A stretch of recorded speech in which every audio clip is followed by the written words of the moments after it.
থেকে শুরু করে এমন কিছু নাই যেটা করেন নাই, এবং তারপরে আসলে 1975-এর যেই সিপাহী জনতার বিপ্লব তার যে প্রেক্ষাপট সেটা রচিত হয়েছে, এবং 2024-এও প্রায় একই ধরনের ঘটনা ঘটেছে, যদিও সেটাতে সময় অনেক বেশি লেগে গিয়েছে আমাদের। আমরা 71-এর এখানে অনেকে আছেন যারা এই ঘটনাগুলো নিজ চোখে দেখেছেন। আমাদের জন্য একটু বলা যায়, কারণ আমরা ইতিহাস থেকে যতটুকু পড়ার সুযোগ হয়েছে বা ওনাদের থেকে শোনার সুযোগ হয়েছে সেটা থেকেই বলি। মূলত আমাদের রাষ্ট্র হিসেবে দাঁড়ানোর বা রাষ্ট্র হিসেবে নিজেদেরকে দাবি করার সূচনাটা হয়েছে 1975 সালের পরবর্তী সময়, কারণ তখন আমাদের ন্যাশনাল আউটলুকটা আসলে তৈরি হয়েছে, এবং আমরা তখন একটা রাষ্ট্রের যেই কাজ, একটা রাষ্ট্র যেই কাজগুলো করে, যেমন সার্ক গঠন করা, আঞ্চলিক রাজনীতিতে নজর দেয়া এবং রাষ্ট্র হিসেবে একটা ইম্প্যাক্ট রাখা আঞ্চলিক রাজনীতিতে, সেই পর্যায়ে আমরা ঢুকেছি, এবং সেটা এখনো রিলেভেন্ট। যখন আমাদের বর্তমান অন্তর্বর্তীকালীন সরকার প্রধান উপদেষ্টা যেখানেই যান তিনি বারবার সার্কের কথা বলেন, সার্ককে পুনরুজ্জীবিত করার কথা বলেন, সেখান থেকে আসলে রিলেভেন্সিটা আমরা দেখতে পাই। কিন্তু আমরা কতটুকু পারবো সেটা অনেক কিছুর উপরে ডিপেন্ড করছে। এবং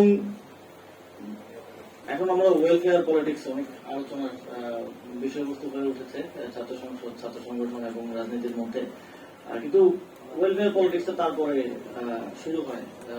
জেনারেল জিয়াউর রহমান তখন শুরু করেন, এবং একটা শক্তিশালী রাষ্ট্র কাঠামো গড়ে তোলার একটা চেষ্টা হয়েছে, এবং সেটার উপরে ভিত্তি করে আমরা আজ পর্যন্ত আসলে আমাদের ডিসকোর্স গুলো যদি দেখেন একটু, যেমন আমি ফরেন পলিসির কথাটা বললাম যে সার্ক আজও রিলেভেন্ট, কারণ আমরা ফরেন পলিসিতে এর পরের 50 বছরের নতুন কিছু আসলে কেউ দিতে পারে নাই।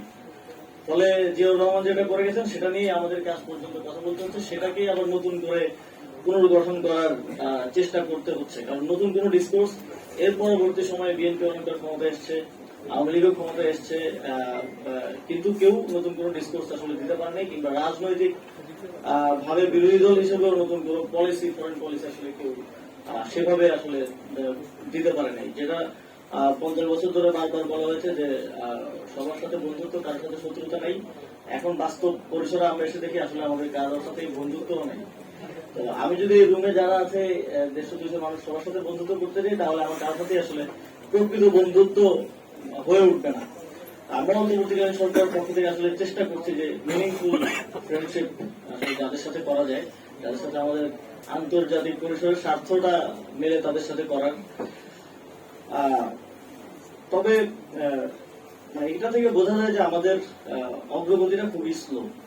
আমরা প্রতিটা বিপ্লবের পরে বাংলাদেশে তো গণঅভ্যুত্থান, একটা মুক্তিযুদ্ধ হয়েছে, তারপরে সিপাহী জনতার বিপ্লব হয়েছে, 90 গণঅভ্যুত্থান হয়েছে, 24 গণঅভ্যুত্থান হয়েছে, কিন্তু অগ্রগতিটা আসলে কতটুকু হয়েছে সেটা আমাদের পর্যালোচনা করার আসলে অনেক কিছু আছে।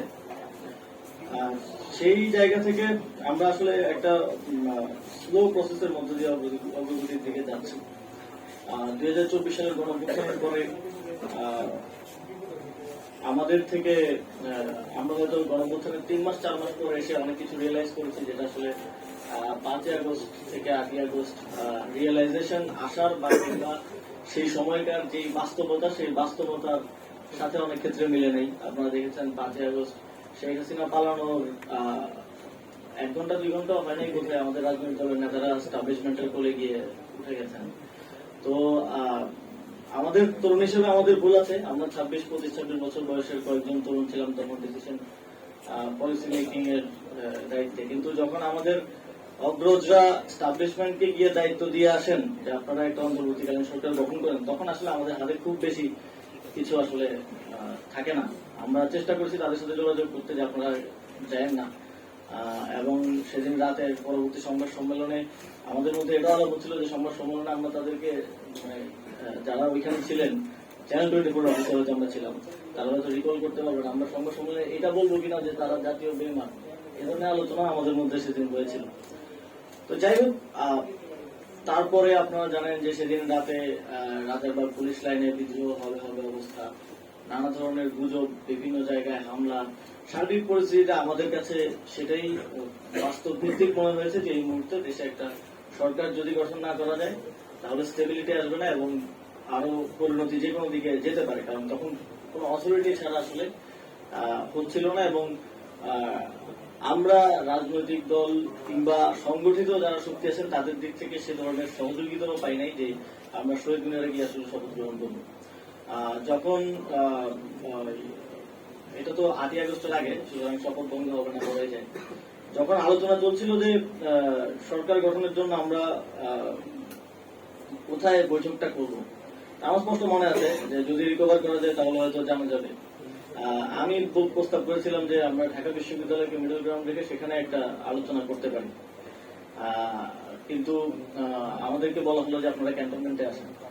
তো আমরা বললাম যে ক্যান্টনমেন্টে যাওয়া আমাদের পক্ষে সম্ভব না, এবং তারপর বঙ্গভবনকে আসলে ভেন্যু, আলোচনার ভেন্যু হিসেবে একটা মিডল পয়েন্টে আমাদেরকেও আসতে হলো, কারণ তখনকার যে পরিস্থিতি ছিল সেই পরিস্থিতিতে আমরা এটাকে আসলে পেছনে ঠেলার আসলে সুযোগ ছিল না, অথবা যাদের সাথে আমাদের আলোচনা হচ্ছিল সবার সাথে এটাই আলোচনা হচ্ছিল যে একটা দ্রুত সরকার গঠন করা প্রয়োজন। এবং সেই জায়গা থেকে আপনারা দেখবেন যে অনেকটা বিপ্লবী কায়দায় আমাদের আজকের যেই মাননীয় প্রধান উপদেষ্টা, তাকে প্রধান উপদেষ্টা আমরা ঘোষণা করেছিলাম ওই ভিডিও বার্তার মাধ্যমে, কোন অফিসিয়াল উপায়ে আমরা ঘোষণা করিনি, যদিও পরবর্তী সময়ে অনেক কিছুই আর আমাদের হাতে ছিল না, বা আমাদের যে ইচ্ছা বা আকাঙ্ক্ষা সেই আকাঙ্ক্ষা অনুযায়ী বাস্তবায়ন করা সম্ভব হয়নি। তো অন্য যারা স্টেক হোল্ডার, আমরা যতই বলি যে এটা ছাত্র জনতা স্বতঃস্ফূর্ত আন্দোলন, স্বতঃস্ফূর্ত আন্দোলন অবশ্যই, তবে এখানে রাজনৈতিক তারপরে সিভিল সোসাইটি স্টেক হোল্ডার যারা আছেন তারা তো জড়িত ছিলেন, সেটাও আমরা ডিনাই করতে পারি না। এবং অন্যান্য যারা স্টেক হোল্ডার ছিলেন তাদের সমর্থন ছাড়া একেবারে এককভাবে সিদ্ধান্ত নিলে সেটার পরিণতিটা কি হবে সেটা বোঝাও আমাদের জন্য আসলে ওই বাস্তবতায় মুশকিল ছিল। তবে আজকে 50 বছর পরে আমরা সিপাহী জনতার বিপ্লব নিয়ে যে সুন্দরভাবে পর্যালোচনাটা করতে পারছি, 2024-এর পরে 2025-এ এসে 1 বছরের মধ্যেই যদি আমরা এই গণঅভ্যুত্থানের পর্যালোচনা করতে যাই তাহলে আমার মনে হয় একটু আর্লি হয়ে যাবে। আমরা রেজাল্টটা হয়তো আরো কিছু সময় পার হলে আমরা হয়তো বুঝতে পারবো যে আমরা কতটুকু সফল হলাম, কতটুকু ব্যর্থ হলাম। যদি 2024-এর গণঅভ্যুত্থানের আউটকামের বিষয়ে আলাপ আসে, আমরা তো গণঅভ্যুত্থানের পরপর 3টা বিষয় নিয়ে আলোচনা চলছিল, যে সংস্কার, বিচার এবং গণতান্ত্রিক রূপান্তর। বিচারের বিষয়ে আমি যতটুকু অবগত আছি অগ্রগতি হচ্ছে, এবং আগামী 13ই নভেম্বর একটা রায়ও হওয়ার কথা, আপনারা জানেন যে, এবং এর প্রেক্ষিতে ফ্যাসিবাদী শক্তি আবার লকডাউন দেখেছে ঢাকায়। তো এবং অন্যদিকে যদি সংস্কারের কথা বলি, আমরা দেখেছি যে যারা সংস্কারের কথা সবচেয়ে বেশি বলতো 5 আগস্টের পর, তারা কেন জানি সংস্কার বিরোধী রাজনীতিতে ঢুকে গেল। আমরা আসলে জানি না যে তাদের এই সংস্কার বিরোধী রাজনীতির আউটকামটা তাদের জন্য কি। আমাদের দেশের জন্য তো অবশ্যই ক্ষতি, কিন্তু তাদের জন্য কোন দিক দিয়ে সুফল বয়ে আনতেছে এটা আমি আসলে বুঝতে পারি না। গণতান্ত্রিক রূপান্তরের ক্ষেত্রে খুবই গুরুত্বপূর্ণ কিছু আলোচনা করেছেন, যে আসলে ঘুরে ফিরে একই জায়গায় আমরা চলে যাই কিনা। আসলে এই যে আমরা গণতান্ত্রিক রূপান্তরের কথা বলি, সংসদে 300 জন যাবেন, 300 জনের মধ্যে একটা প্রশ্ন উনি করেছেন যে এখানে কয়জনের 20 কোটি টাকা আছে। 20 কোটি টাকা না থাকলে কেউ নির্বাচন করতে পারবে না। মানে বাংলাদেশের যে বর্তমান বাস্তবতা, এই বাস্তবতায় অন্তত 10-20 কোটি টাকা না হলে কারো আসলে নির্বাচন করার করতে পারবে, নমিনেশন কিন্তু জামান বাজেয়াপ্ত হবে আর কি। তো এই বাস্তবতায় তো আসলেই যাদের কাছে ওই কালো টাকা আছে তাদেরই সুযোগ আছে আর কি নির্বাচন অংশগ্রহণ করা, অথবা কাউকে যদি কেউ দেয়, আপনি আবার কারো থেকে টাকা নিয়ে যে নির্বাচন করবেন, নির্বাচিত হয়ে আসার পর তো আপনাকে তার স্বার্থ বাস্তবায়ন করতে হবে। যদি আজকে কোনো ব্যবসায়ী থেকে বা যদি অন্য যে কারো থেকে আপনি টাকা নিয়ে ইলেকশন করেন, তাহলে তো আপনাকে, সেজন্য আমাদেরও বারবার চিন্তা করতে হয় যে ইলেকশন কি করবো নাকি করবো না, করলে কিভাবে করবো, মানুষ কি টাকা ছাড়া ভোট দিবে কিনা, বা যেই বিদ্যমান কাঠামো, এই কাঠামোতে ইলেকশন করা আমাদের জন্য আসলে কতটুকু বাস্তবসম্মত। তো জোরান নামদানির কথা অনেকে বলেন যে সম্ভব, কিন্তু এটা এক্সেপশনাল কেস তো 300 আসনে ঘটা সম্ভব না। এটা হয়তো এই ইলেকশনে দেখবেন 2-1 জনের জন্য ঘটে যাচ্ছে, কিন্তু 300 জনের জন্য তো আর ঘটবে না। বা এই এক্সেপশনাল কেস দিয়ে তো আপনি সংখ্যাগরিষ্ঠতা নিতে পারবেন না, সরকার গঠন করতে পারবেন না। আমার যদিও রাজনৈতিক কথা বলা একটু মুশকিল, যেই পজিশন আমি হোল্ড করি সেটার কারণেই, তারপরেও মানে আজকের পর্যালোচনা থেকে আমার মনে হয় রাজনৈতিক দলগুলোর প্রতিও কিছু প্রশ্ন যাওয়া উচিত। আমার তো একটা প্রশ্ন আসলে এখানে বসে বসে সবার কথা শুনতে শুনতে, এই যে 5 আগস্টের পরে আমাদের মধ্যে রাজনৈতিক দলগুলোর মধ্যে বিপ্লবের যারা স্টেক হোল্ডার তাদের মধ্যে কেউ কেউ সংস্কার বিরোধী রাজনীতিটা করলো, এটার আউটকামটা আসলে দেশের জন্য কি আসলো, এটা একটা প্রশ্ন। আরেকটা প্রশ্ন থাকে যে এই যে কেউ কেউ দেখলাম আমরা রিয়েকশনারি পলিটিক্সে ঢুকে গেল, এবং এই রিয়েকশনারি পলিটিক্সে ঢোকার মাধ্যমে তারা মুজিববাদী রাজনীতিকে আবার প্রাসঙ্গিক করে তুলল। মুজিববাদী রাজনীতি একটা সময় পর্যন্ত ছিল না, যখন আপনি আবার জাতীয় সঙ্গীতের বিতর্কে ঢুকলেন, যখন আপনি আবার এই রিয়েকশন দেওয়া শুরু করলেন নতুন রাজনীতি বিনির্মাণ না করে, তখনই কিন্তু মুজিববাদী রাজনীতি আবার প্রাসঙ্গিক হওয়া শুরু করলো, এবং যতদিন যাচ্ছে তত বেশি প্রাসঙ্গিক করে তুলছেন আপনারা। এটা দিয়ে আসলে আমাদের কি উপকার হলো, বা দায়টাই বা কার? আর খুব জনপ্রিয় একটা শব্দ নতুন রাজনৈতিক বন্দোবস্ত, কিন্তু দুঃখজনকভাবে আমরা এখনো জানি না যে আসলে নতুন রাজনৈতিক বন্দোবস্তটা কি, মানে এটা কি জিনিস। মানে কিছু পপুলিস্ট কার্যক্রম করলে তো নতুন রাজনৈতিক বন্দোবস্ত হয়ে যায় না। এটা রূপরেখাটা, এটার কোন রিটার্ন ফর্ম কি আছে এখন পর্যন্ত, বা সেটা কি যারা নতুন রাজনৈতিক বন্দোবস্তের রাজনীতি করছেন বা নির্মাণ করার চেষ্টা করছেন তারা কি এটা দিতে পেরেছেন কিনা?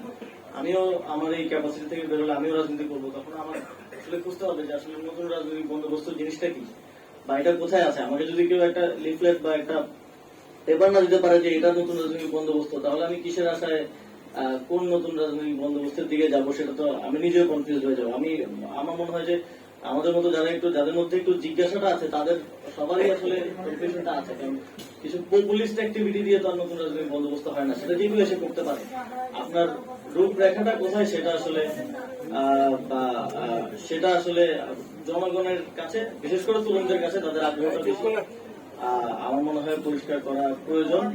তো আজকে আর অনেক বড় আয়োজন, বড় আলোচনা হয়েছে, দীর্ঘ আলোচনা হয়েছে।